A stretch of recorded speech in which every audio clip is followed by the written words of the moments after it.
nation, we regard ourselves to be quite religious, depending on which your denomination is. And if we are to proceed with this discussion without having that conversation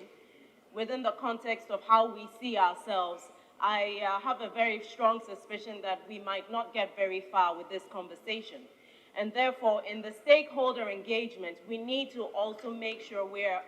engaging those within the religious bodies as well, because the numbers that are stated, the statistics that we have here, are not people who do not consider themselves God-fearing or religious. They all fall within this category of people who have either engaged in some unsafe abortions or have ended up in hospital as a result of spontaneous abortions or have ended up dying as a result. Mr. Speaker, the stigma is real,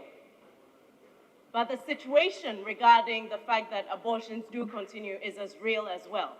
And it might be quite prudent for us to look at other jurisdictions that have recently gone down this path in terms of repealing the laws that they had against abortion, to see where they engaged on this particular journey, the pitfalls that they came across, and how they went about it, and see how we can contextualize this within our own society in order to have a fair understanding of how we approach this. Because a law of such, to repeal a law of this nature, to even have this discussion, we need to have a frank conversation, but we also need to have the experience that others have gone through. The Republic of Ireland recently had a referendum on the same issue, allowing Parliament to also proceed with this particular matter. And they had a lot of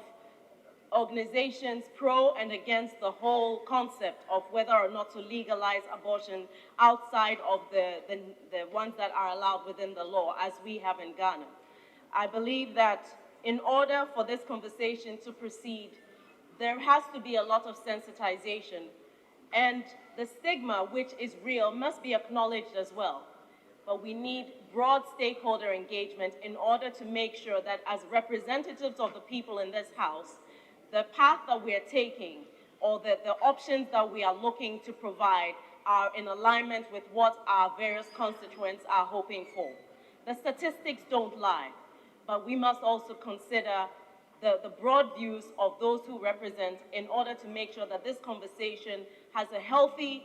progress, that we have a very broad debate and can hopefully come to a position where women who have no choice have the option now and are not criminalized or stigmatized in a bid to make sure that their lives are preserved going forward.